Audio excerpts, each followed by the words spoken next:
दोस्तों यहाँ हम बताने जा रहे हैं यूपीआरटी उत्तर प्रदेश राजस्थान टंडन ओपन यूनिवर्सिटी का जो बीए फर्स्ट ईयर का पेपर हुआ है आज फर्स्ट सेमेस्टर का। ये है जैसा कि आप देख पा रहे हैं राजनीति शास्त्र विषय का। इसका कोर्स शीर्षक है जो राजनीतिक सिद्धांतों और संस्थाओं का परिचय। कोर्स कोड जैसा कि आप देख पा रहे हैं इसमें वर्णित है UGPS 101। ये मैक्सिमम मार्क्स 70 नंबर का पेपर हुआ है। ये प्रश्न पत्र 3 खंडों में विभाजित है जैसा कि आप देख पा रहे हैं। खंड का से आपको कुल करना है 3 प्रश्न जो कि प्रत्येक 16 नंबर का दिए रखा है, आप देख पा रहे होंगे। खंड खा से आपको करना है एक प्रश्न जो कि प्रत्येक 10 नंबर का, जैसा कि आप देख पा रहे हैं 10 नंबर का प्रत्येक है।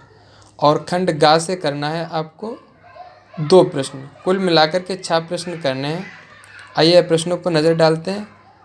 खंड का प्रत्येक प्रश्नों का उत्तर 500 से 800 शब्दों में लिखिए। पहला प्रश्न है यहाँ पर स्वतंत्रता की अवधारणा का परीक्षण कीजिए और इसके विभिन्न प्रकारों का विवेचन कीजिए। दूसरा प्रश्न है यहाँ पर राज्य की उत्पत्ति के सामाजिक समझौता सिद्धांत का परीक्षण कीजिए। तीसरा प्रश्न है संप्रभुता के एकलवादी सिद्धांत का वर्णन कीजिए। आइए आगे चलते हैं, देखते हैं। राजनीति विज्ञान के परंपरागत और आधुनिक क्षेत्रों का विवेचन कीजिए। ये चौथा प्रश्न है आपका।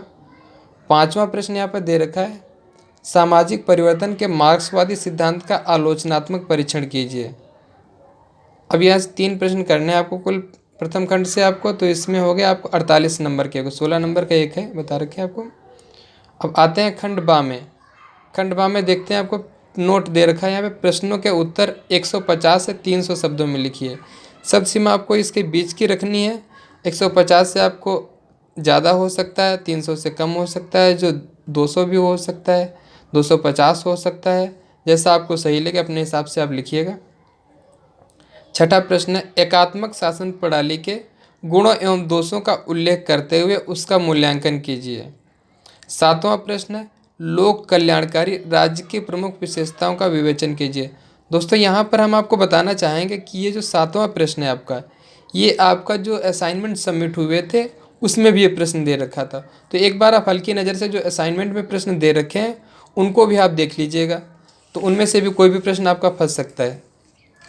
अब आते हैं खंड सा में। खंड सा में जो प्रश्नों का उत्तर की जो शब्द सीमा है वो 50 से 100 शब्दों में आपको लिखना है। इनमें से कोई भी आपको 2 प्रश्न करने हैं। तो 8वां प्रश्न आपका दे रखा है अध्यक्षीय शासन प्रणाली के गुणों एवं दोषों का मूल्यांकन कीजिए। 9वां प्रश्न है आपका इतिहास और अर्थशास्त्र के साथ राजनीति विज्ञान के संबंधों की व्याख्या कीजिए। 10वां प्रश्न है आपका विधि के शासन पर निबंध। अब आपको बता दें यहाँ से 2 प्रश्न आपको कोई करने हैं, 6 और इंटू 2 बराबर 12 नंबर के यहाँ से। और खंड बा से आपको करना है कोई एक प्रश्न, 10 नंबर का ये है यहाँ पे एक प्रश्न। तो ये हो गए आपके 12 खंड सा से, और खंड बा से 10 नंबर, 22 नंबर, और 48 नंबर का आपका हो गया खंड का से। तो इस प्रकार आपका जोड़ने पे देखते हैं आप 70 नंबर का पूरा हो गया है। और यहाँ पे जानकारी देने का अर्थ मतलब कि केवल मेरा ये है कि यूपीआरटी को कोई भी जो दे रहे हैं वो लोग SLM दे रहे हैं, जो स्टडी मटेरियल दे रहे हैं, उसके अलावा कहीं भी कुछ भी नहीं मिल रहा है। तो यहाँ से आपको आइडिया लग जाएगा आगे आने वाले पेपर कैसे आएंगे, या जिन छात्रों का भी पेपर नहीं हुए तो उनको आइडिया लग जाएगा पेपर कैसे आ रहे हैं। तो इनसे उनको अध्ययन करने में थोड़ा सावधानी रहेगी। धन्यवाद।